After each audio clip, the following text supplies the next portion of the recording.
Okay, you chose the topic, refocus routines. Why? Because there are a few reasons why, but I think refocusing is one of the most important skills an athlete needs no matter what sport they're playing. And if you want, I can explain a little bit why that is important. So I like to compare the mind to a puppy that you're trying to walk, and keyword trying because it's not a good walker. So if you're out there listening to this and you've had experience walking a dog who is not trained, there's generally three places that they're going to go that you don't want them to. And this is pulling you ahead. So they're just trying to sniff as much as they can and you're not able to keep up and you're getting dragged into the future, essentially, is what the mind is. So this dog can be pulling you ahead, and where the mind can be is thinking about what hasn't happened yet, or thinking about what you hope will happen. Another way that this dog might behave, that is another way the mind can behave during a game, is the dog is holding it back. It keeps stopping and smelling the roses, even though you want to keep going. You want to keep walking, keep up a consistent pace. But this dog is saying, no, no, no, let's stay back and sniff these roses a bit more. When you're in a game, a lot of people have trouble letting go of rough shifts or a stupid play that they made, a turnover, and now they're dwelling on the past. This is very common and very ineffective for having a great performance. And then, so just to recap, your dog can be dragging you ahead, which means you're thinking about the future. The dog can be holding you back, which means you're dwelling on the past. Another thing that this dog might be doing is being distracted by a squirrel. So it's trying to stay on the path that you're walking, but now it's going into the street or going into the bushes. So this is your mind during a game thinking about something totally irrelevant, like the crowd and what they think of you, what you're going to be making for dinner, your relationship troubles that you have to go back to at home, all these different things that the mind might be tempted to think about that is going to damage your performance. So there's actually one place that this dog might behave that you want your mind to also replicate. And this is when your dog is walking right next to you, side by side, and it's like you don't even need the leash. During a game, when you're in the present moment, this is what it's like walking your dog with minimal stress. You don't have as much tension in your mind when you're in the present moment because you're not worried about what might or has not happened yet. And you're also not frustrated and regretting something that has happened, or you're not distracted. So when your mind is like a puppy trying to be walked, you can see all of the different ways your mind can basically hijack your performance and start distracting you and filling your head with these ineffective thoughts. So that's why it's one reason why it's very important to be able to be really effective at refocusing. And the act of refocusing is dragging your dog back to your side, whether they're going into the road because they're distracted, going up ahead too far and pulling them back to your side, or dragging them up to get back up next to you when they're stopping and sniffing the roses. That's the act of refocusing. And when you're walking a new dog that doesn't know how to walk with you side by side, you are doing this constantly, over and over again. And that is exactly what an athlete needs to learn how to do when they're training their refocus routines. Because think about how distractible our minds are every day. There's research that shows we have 60 to 70,000 thoughts every single day. And this is just normal. Like you're just doing work, normal work. Maybe it's not that stressful. Now imagine you're an athlete and you're performing. You're on the big stage. A lot of people are watching you. You might get injured. There's all these certain ways that your mind is going to be under this pressure. These 60 to 70,000 thoughts in a day are going to be on overdrive during this performance. And then let's think about what happens if we leave these thoughts unchecked. So I'm not paying attention to what I'm thinking about. I'm just letting the mind think about whatever it wants. It oftentimes gravitates toward the negative and self-doubt. And this makes sense based off of evolution because the mind wants to protect ourselves. It wants to scan for any danger ahead of time so that we can be as safe as possible. However, this technique of the brain is a bit outdated. We don't need to be on overdrive scanning for threats when we're just playing a sport. However, what it is scanning for, the threat that it oftentimes constantly brings up is the threat of our status or future income or all of these different ways that our image and our reputation could falter and be degraded. So if we leave our brain unchecked and let it just think about whatever it wants, it's kind of like having this untrained dog do whatever it wants on this walk, and it's going to be really frustrating and annoying. So let's develop a refocus routine ahead of time that you can use throughout your games that is going to constantly bring you back to thinking effectively. And the last piece of why this refocus routine is important is what I call this carousel of thoughts. We can only really think of one thing at once. We cannot multitask. That's a big myth a lot of people throw around. What we can do is bounce really quickly between different thoughts. However, when we have one thought at the front of our brain, that's what we're focusing on. And that one thought at the front of our brain heavily impacts how we feel and ultimately how we perform. And where this carousel of thoughts come in is that thought you might have that keeps coming up is going to be maybe based on 3 to 6 different thoughts. So it could be the fear of failure of what's coach going to do if I don't play well this game, the fear of judgment. So what are these people thinking about if I mess up this shot? What can I maybe gain from this performance if I do well? Maybe the scout will notice me. There are a lot of different things that keep popping up in your brain throughout a game. So again, a lot of reasons why it's very important for an athlete to be comfortable constantly refocusing on effective cues that are going to help their performance. So put it into context for the parents who are listening, the coaches, the athletes. You mentioned a lot of really amazing components to it. And I think a lot of it is understanding when this occurs and when this is existing and where it exists. But say I'm an athlete, say I'm a basketball player or a hockey player, and I go, man, I do that. How can they get back into the right state of focus? So in a refocus routine, there's basically just 2 components that are the baseline of what you essentially need in a refocus routine. And that is a mental and physical piece of the refocus routine. I think it's much more important about what this mental piece is, what you're saying to yourself, what you're thinking about as you refocus. Let's just quickly touch on the physical piece, though, of this routine. A lot of players might be seen doing the same routine that involves their equipment or their hair or their adjusting their clothing. And what this does is, and some examples is, so you're a baseball guy. This could be in between bats, in between pitches. You're redoing your gloves. You're just undoing the Velcro and putting them right back on again. And a lot of people might see that and go, why is he doing that? What is the point of this? What this is doing is it's activating even more of your brain to basically process the sensations of, okay, I'm feeling my Velcro being undone and then redone, and I feel it tightening. And this is sensation. The brain processes information based on the senses. And when you combine something physical like this with what we're going to get to, this mental piece of the refocus routine, it's going to boost the effectiveness of this ability to refocus. So while this physical piece is important, I don't think it's as important as this next piece, the mental piece. So how can an athlete refocus mid-game? So it's in between pitches or in between whistles. The way an athlete has to refocus is through something that they're going to say to themselves, like a mantra, or locking in their attention on something effective. So let's first start with something very simple. Let's go to the 5 senses. And I'm actually going to talk about 3 senses. So when you are locked in to one of your senses, let's say your sight, let's say you're trying to pick up everything in your visual field right now, from your peripheral vision to the object you're focused on in as much detail as possible. Like I said earlier, we cannot multitask.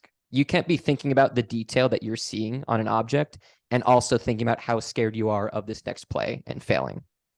When you're locked into this visual field and noticing all these different details, you are in the present moment, and you're basically pushing out any potential performance damaging thoughts that you have because of this rule that you cannot multitask in your head.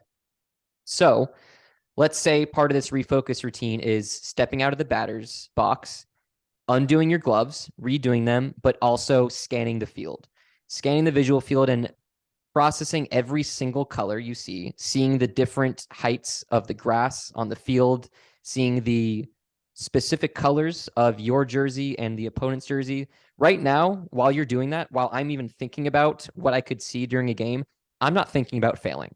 I'm not thinking about dwelling on the past. I'm more in the present moment. While these aren't performance enhancing thoughts, they aren't performance damaging thoughts. And again, when I step out of the batter's box and I just let my mind go wherever it wants, it might go to negative. It might go to reasons I might or I should doubt myself in this next play. And that is not good. That is performance damaging. So if we can lock into a sense like sight or sounds or what you feel, you're basically having performance neutral thoughts. You are getting rid of anything that could be hijacking your mind and sapping your confidence. So the senses are a really great place to start because it's very easy to basically pick out all these details in your visual field. For sounds, it's trying to process every little sound you can hear, from the white noise that the crowd makes, the air condition if you're in your house, to all of the chanting that the crowd is making, your teammates. There are a lot of different sounds you can be keyed into that are, again, pushing out performance damaging thoughts. And lastly, one of my favorite senses to lock into is touch or feel. And this can be internal or external. So the breath is a very popular one because you cannot leave your house without your breath. So if you step out of the batter's box and you're redoing your gloves or adjusting your shin guards, and you're also processing what it feels like to have that air touch your nose as you inhale, go into your throat and down into your lungs, and then out your mouth. If you're keyed into what that feels like the whole time, again, you are not having performance damaging thoughts. You might go right back to performance damaging thoughts because that's the nature of this refocus routine. But in that instant, you are having performance neutral thoughts. So that's a really great place to start, is developing this refocus routine where you have a habit of locking into your senses. And I didn't discuss smell or taste because they're not as easy to lock into. I don't know about you guys out there, but I got bad allergies. I can't smell that well. So this is not going to be effective for me. And then taste, there might not be enough going on mid game that you can just taste. So maybe this is a great exercise on its own. So practicing meditating on taste at home, chewing something for a minute and really trying to focus on that for the whole time. But again, mid game, it won't be as effective. So that's a great starter's kind of position to take on this refocus routine, on that mental piece of the refocus routine, locking into a sense. Now let's get into what I find a bit more effective. And these are the mantras. So again, a mantra is basically just a word or a phrase that gives you direction of what to think about. There are two different mantras, two different types of mantras I want to discuss that I want to encourage athletes to try and figure out for themselves to use, or to have coaches think about introducing to their athletes. The first type of mantra is one that locks you into the present moment. So this isn't necessarily going to one of the senses that lands you in the present moment. Instead, you're telling yourself something that is going to put you and anchor you into the present moment. And I actually have a story of using a mantra like this for my own experience. So my history as an athlete is mainly being a goalie in hockey. And I didn't play that competitively for most of my years growing up. And then I decided to play club at college. And these are guys that had just so much more experience than I did in a competitive environment. So you can imagine I was so nervous because as a goalie, I was very aware that one mistake or a bad game can ruin it for the entire team. Unlike every other position on the other team or on the team, if I'm a forward, if I'm a defenseman, mistakes aren't as costly. But for a mistake that I make, it might end up in 5 people hugging and celebrating and yelling right in front of me and the whole crowd cheering. So I was so nervous for my first college game. And to make matters worse, the other team that we were playing had about 10 players scratched, so they weren't even dressing. They weren't on the ice in any way. They were Well, they should have been in the stands, but instead they decided to go right behind my net and just try and distract me endlessly. They were hooting and hollering and banging the glass, and you know that they were incredibly loud when I got scored on. So just imagine all of the different ways I was distracted during this game. And I'm a big FOPO person, which is fear of other people's opinions. So I did not want to embarrass myself out there. So between wanting to help my team get a win, wanting to look good in front of this crowd that I've never played in, that was only a couple hundred people, but I was so new to this. I'd only played in maybe 20 to 30 people, in front of 20 to 30 people before. And then I have these guys banging on the glass behind me. My mind was in a million places. I mean, imagine an untrained dog trying to be walked. It was just all over the place. One of the first ways I was exposed to sports psychology was seeing another hockey goalie use sports psychology for himself. And I actually noticed his refocus routine during a game that I was watching. And I ended up researching this goalie a bit more. And I saw that he worked with a sports psychologist. His name is John Stevenson. And he, as part of the refocus routine that he went through in between whistles, he told himself, I have no future. I have no future. I have no past, just the present, and I'm going to make it last. And I thought, that's awesome. I need that because I have a bad habit of focusing on the future, of being worried about what might happen or won't happen, of not stopping the next save, of seeing all of those guys behind me give it to me and taunt me. So what I did was I copied his mantra because I loved it that much. I thought this could work for me. I didn't use it for the first time in this game. I used it during practice leading up to it because it's still possible to be distracted during practice. I mean, in the practices leading up to this game, I was thinking about my first game and how nervous I was. So what a great opportunity to practice this mantra. And why I say that is you can't just use a new mental skill like a refocus routine for the first time in a game and expect it to be perfect. So I had some practice with this, was saying this phrase, I have no future, I have no past, just the present, and I'm going to make it last. I kid you not, I said this to myself 50 to 100 times throughout this game, over and over again. And this is because I kept noticing that I was so distracted. I was focused on things that were not helping my game. I was focused on what the crowd was thinking of me. I was focused on what it would mean to have 2 points in the standings from this game for my team. I was thinking about wanting to celebrate in the locker room after the game. All things that are just not helping my performance. And every single time I noticed, oh, I'm not focused into something helping my performance. In fact, a lot of times it was hurting my performance with this worry and anxiety. I just repeated this phrase.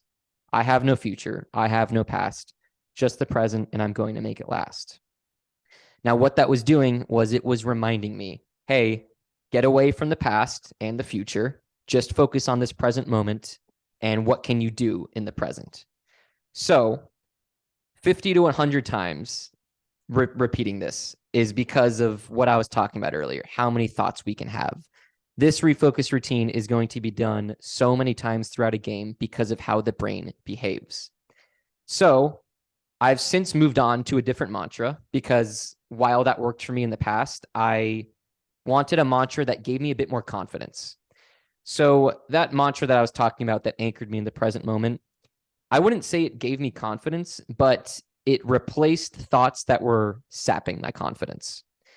So the other type of mantra I want to introduce is my favorite of all time. Any type of mental skill that can incorporate this mantra that focuses on the process is just so, so important. What I mean by this is the building blocks to success. What can you focus on? Something very simple, something very small that seems maybe insignificant, but very important that you can have at the front of that carousel of thoughts that is going to lead to the outcomes that you desire. So what I ended up switching my personal process-based mantra to is play aggressive and on my angle. So now anytime I was thinking about the crowd, I was thinking about the future, regretting a goal that I just let in, I reminded myself, hey, come out of my crease, playing aggressive, and just be on the angle. These are two things that are so simple. They're very easy to do. However, I don't think about doing those very simple, effective things when I'm focused on the past or the future or I'm distracted. So this is something that it feels empowering every time I think about, hey, just focus on playing aggressive and being on my angle. I feel this sense of confidence come over me. And what better way to replace thoughts that sap my confidence, like regretting something that already happened or being anxious about something that hasn't happened yet, and filling that with something that's going to give me confidence that I can focus on right now. So that is personally my end goal of like, where can we end up with this refocus routine? Something that is going to give you confidence. Now, other people do feel confident when they're just simply in the present moment. This is just an example of how I kind of discovered my evolution of this mental skill of refocusing. But other people are going to really key into just being present-minded. And then other people are going to bias the physical component of their refocus routine a lot more. Between whistles, I have a physical piece that I incorporate into this refocus routine, but there were a lot of times that it was during play that I was distracted and the puck was at the other end of the ice. And I realized, oh, I need to refocus. This didn't give me any time or freedom to have a physical piece of my refocus routine, but it doesn't matter because the mental piece is more important and it's still doable because I had the space. I wasn't really locked into the team cycling in my zone and having to focus. I had some time. So those are some guidelines of how you can start thinking about your own refocus routine. Something I like to talk about and talk to every client that I work with is I'm going to give you the blueprints of this mental skill, this refocus routine, but you are going to fill in the details. I can't do that part for you. You are going to decide what type of mantra you want to use. If you prefer to lock into the senses to refocus, when in your games you want to use them, and how you're going to do it. So I can't tell you everything. And this is why it's very important that you have practice with your refocus routine. And even more important, trial and error. Now, I really enjoyed that first refocus routine with locking myself down to the present moment. But I also realized through some trial that it could be improved. And I wasn't going to realize that until I actually started trying something. So if you're listening to this and you're like, oh, I don't even know where to start somewhere. Because once you start somewhere with any type of refocus routine, you're getting data.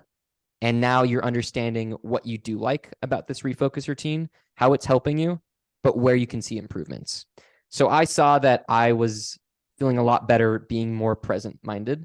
However, I felt that there was space to feel more confident through this refocus routine. And an important piece of this is being consistent with practicing a refocus routine. Imagine you're going to the gym and you're trying this new exercise. And after one day you go, well, I don't see any gains. I don't feel any different. I'm going to stop doing this. I mean, you're not even giving it a chance at that point. If you do one practice or you play one game with this refocus routine that you're trying and you go, yeah, I was still distracted, and you give up, you're selling it short. You're not giving this mental skill enough of a chance to really see the benefits shine through. So, Jeremy, is there anywhere you want to jump in here? There's kind of a lot of information. I've been talking about the refocus routine. You're going. All right, cool. Another way that I want to introduce different ways to refocus are, so one of them is the strategy. This is another way that athletes can feel more confident following a refocus routine. And the best way to think about, because strategy is like kind of vague. It's like, okay, well, that's a lot that I can think about right now in this moment. Ask yourself this question: what's important now? This is a very popular method to refocus to performance effective cues that athletes of all levels, of all sports use. So let's say you catch yourself thinking about the future. You're anxious about what's about to happen, or you're dwelling on the past. And then you say, oh, I got to refocus here. That's not helping my game. And then you ask yourself, what's important now? This leaves you space to answer, okay, what is important to focus on that is going to lead to the outcomes? You don't want to say, oh, well, it's important to score now, because that's not really leaving you with anything actionable. Scoring is not under your control. There's going to be so many other variables that are at play that it's not a dependable strategy to think about. However, for me, my goal wasn't to score goals, but my goal was to keep pucks out of the net. And for me, what was important now was maintaining good technique.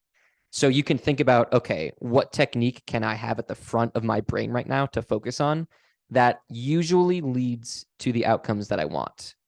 Or you can think about, okay, what can I do as part of this team right now to ensure success? So this is also another fun one that you can maybe workshop with your coach, either your head coach, an assistant coach, your mental performance coach, because maybe you think this is an important way to refocus, but you're not sure how to do it. It's okay if you ask for help in getting started, because again, once you get started, you're going to start gathering data on how to improve and perfect your refocus routine. The very last example I want to go over in how to develop a refocus routine is thinking about a value that you want to embody within your game. So values are important because they can help us have direction on how to act.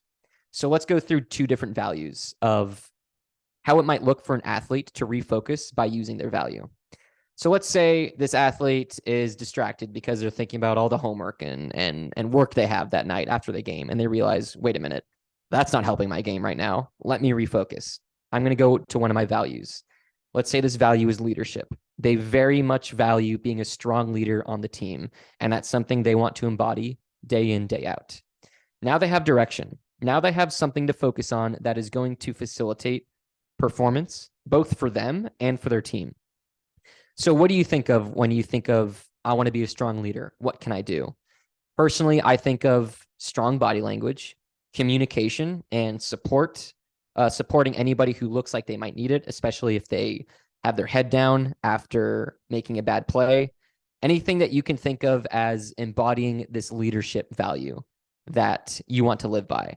Now, after you refocused and you're thinking about leadership and you go over to your teammate and start picking them up, or you start focusing on having strong body language, you're not thinking about the schoolwork that you had to do a second ago. You shifted your thoughts to something else. And again, you cannot multitask. So you might bounce back to the schoolwork and be like, oh man, but that essay I haven't even started yet. You just go right back to the refocus routine.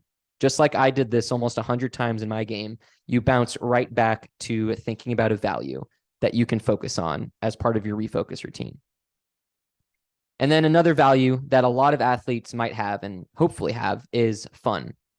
A lot of athletes get into sports because they're fun. They're fun to push yourself to the limit, but also just fun to get out there and push your body to do these incredible feats. Now, a lot of athletes lose the sight of fun as they get into more competitive atmospheres. And I'm aware that maybe listeners hear this and go, ugh, I'm not going to think about having fun. That's not going to help my performance. But if we think about what the mind is going through when you're dwelling on the past and when you're anxious about the future, you are overthinking. You're getting very tight and tense. When you can offset this through having a bit more fun, you're not damaging your performance. You're actually neutralizing the stress response that is in overdrive right now that is unequivocally hurting your performance. So what can you do once you refocus to the value of having fun? Maybe it's joking around with teammates at any opportunity that you can, or having some fun chirping the other team. A lot of times I might say something to a player on the other team in jest. I'm not actually like trying to get under his skin, but I might just say something and have a smile on my face. This, even sometimes I fake it because I'm trying to have more fun and I know it's good for me to be a bit looser. So by having this way of refocusing of, okay, how can I focus on having more fun? You're again offsetting performance damaging thoughts. And who doesn't want to have more fun in their sports? I think a lot of us play better when they're having fun. So we went over a lot of different ways of how you can refocus in your refocus routine. And these ways are through the senses, which lock you down into the present moment. And I encourage you to lock into what you can see, hear, or feel.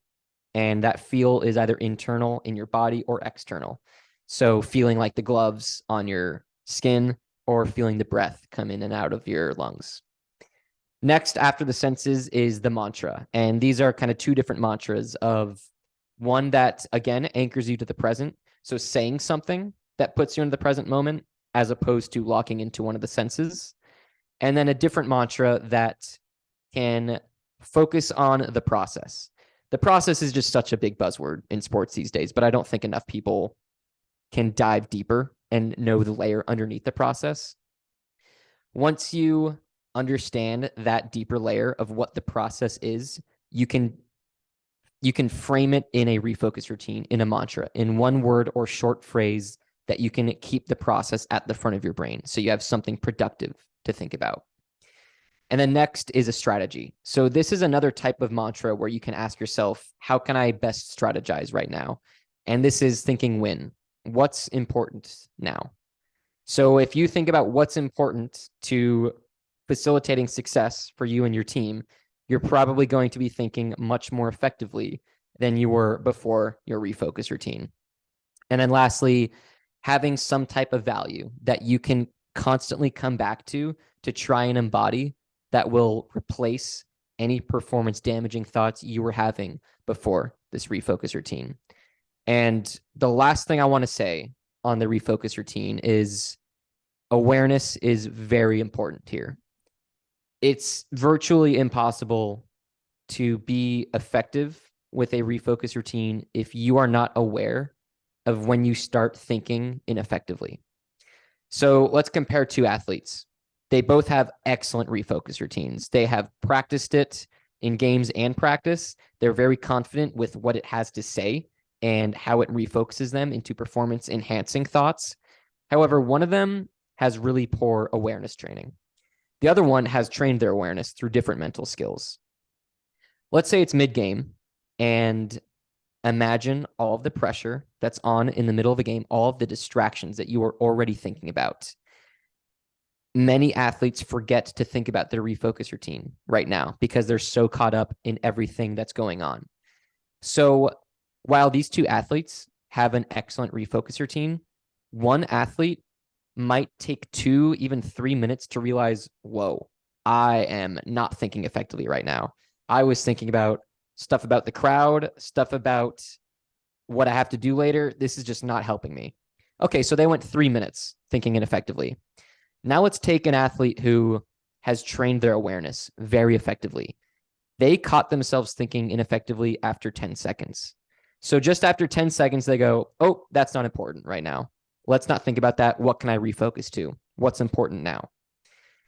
The athlete with better awareness training is going to spend more time thinking about the cues that they refocus to. The athlete with less effective awareness training is going to be stuck in that ineffective thinking much more often in this game. It's essentially like a dog owner trying to walk a dog, and when they're trying to contain the dog from going too far into the road or up ahead, they're waiting a whole minute to pull the dog back as opposed to doing it instantly. So this awareness training is so key. It's key to everything mental performance wise, but you can see why this awareness training is very important within the refocus routine. And there are different ways to train this awareness, but that is too much to go into right now. So make sure you're training your awareness either through this refocus routine by pairing it with your refocus routine components or by doing it on its own. And Jeremy, anything you'd like to ask, anything to clarify, add here? The easiest interview I've ever had to do. So that's really good. No, I really appreciate your thoughts on this because it's a topic that deserves to be dissected into. And I think that's what is so great about like having these conversations, because it allows a listener to really hone in on these specifics, and it allows the educator to really dive into why they're important, which I think you've done exceptionally well. I think the last question, I think a question to end on is, how do I know if it's working? So First of all, journaling is one of the most effective ways to understand the effectiveness of your mental skills. And let's take an athlete who's training their refocus routine. So let's say they have a week of practices and then a game this weekend. And let's say they're journaling after every practice as they practice this refocus routine throughout practice, and then they journal after their game. It's if they are refocusing throughout practices, so this is in between drills when they might be thinking about something irrelevant or anxiety about the future game coming up, or this is mid drill and they start thinking about, oh, what if this guy beats me? Is coach going to be upset? Refocus. If they're doing that every practice, this is a great way to gather data. And basically, all I can encourage you to do is ask yourself one question after these practices and then after the game, once you do this refocusing routine. Ask yourself, how effective did my refocus routine feel? Scale of 1 to 5. This is a very easy scale to answer because it's basically like a 3 is neutral, 4 or 5 is positive. So I felt like, yeah, I was being refocused. The quality of my thoughts were better because of this refocus routine. Or a 1 or 2 means, yeah, I just bounced right back to what I was distracted about or worried about, and I didn't go back to refocusing. It wasn't working effectively. I really appreciate concrete data like this to understand and evaluate the effectiveness of a skill. So that's one way I'm going to encourage any listener to understand if their refocus routine is working. And what ends up happening a lot of times is you're going to be in practice thinking about, oh yeah, it feels like a 4 today. Like I feel like I'm refocusing pretty well. Or you realize this is going to be a 1 that I'm going to write down afterward because I'm just constantly not focused and this isn't really helping me. You don't want to just take one practice and say, oh, it was a 1 on the scale of 1 to 5 and be done with it, because that could go up to a 2 next week. And then it could be up to a 3 in the following week. And then after a month or 2 of practicing this refocus routine, you realize that you constantly evaluate the effectiveness at a 4 or a 5. That's something that everybody would love to get to. But if you start off as a 1, which makes total sense that you will, yet you stop there because you're thinking, oh, well, what's the point? It didn't work well. Then you're missing out on all of the gains that you're making. And I'm assuming a lot of these athletes they have plenty of years of playing left in them. If it can take just a few weeks or months to go from a 1 to a 4 and 5 in the effectiveness of this refocus routine, I'm willing to bet they would take that. They would take that awesome progress. So that's one way to evaluate the effectiveness. And then the other way is to just be in the moment. I really appreciate when people can be honest with themselves and ask themselves, am I actually refocused right now? Do I actually feel better about thinking about this strategy of thinking about what's important now? Or did I just go right back to what I was distracted by? And I don't feel like going back to my refocus routine because it feels useless. Be honest with yourself. And if you don't have confidence in what you're refocusing on, it might be time to change it up. So again, trial and error. If you try something that you don't trust, change it up. And at a certain point, you're going to land on something that you actually have confidence in, that you actually say to yourself, oh, I feel better after saying this to myself. Just like when I was using the mantra of play aggressive and be on my angle, I felt empowered after that. There was less of that with the I have no future, I have no past mantra. I still felt better though. So that might have been a 3 on my scale. And then this other mantra might have been a 4. So there are certain ways that athletes can evaluate the effectiveness of this refocus routine. And this journaling method of evaluating using a scale of 1 to 5 is very effective because ideally it's right after practice that you just do this question. It'll take a minute. And after you attach the evaluation to a number, just explain why. So if it was a 1, you go, I immediately became distracted again and I forgot to refocus. Okay, so now we know what's going on in that.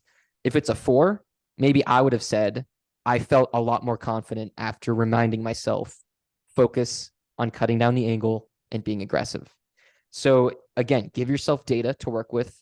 Don't make it too intense of a process as you journal afterward, because then you won't do it. Make it simple. 1 question and 1 sentence of an explanation. I think that's a good place to end. Perfect. That was really good. Thanks. I you can tell my passion with this mental skill is I can talk for a long time about it. Why this topic? Why for you? Where did this passion come from for you? I can very distinctly think about that first college game that I had and how my mind was just an absolute wreck. And that's nothing compared to what so many of these athletes are going through, where they have state championships on the line, they have scouts in the stands, they have $1 million contracts that they're trying to earn. What I was going through is going to be tenfold in so many other athletes. And experiencing how much better I felt in this game by using this one mental skill, it opened my eyes to. It was the first skill that really opened my eyes to sports psychology and how effective it can be. Now, sometimes other people have that epiphany through other mental skills, like focusing on the breath. Some people love that. They anchor to the breath and they think, oh, it changed everything. For me, it's the refocus routine. And it was the first time I realized this is completely changing my game. And so yeah, the experience of it and the simplicity of it, I think, is really easy to appreciate. Oh man. Okay, good. This was great.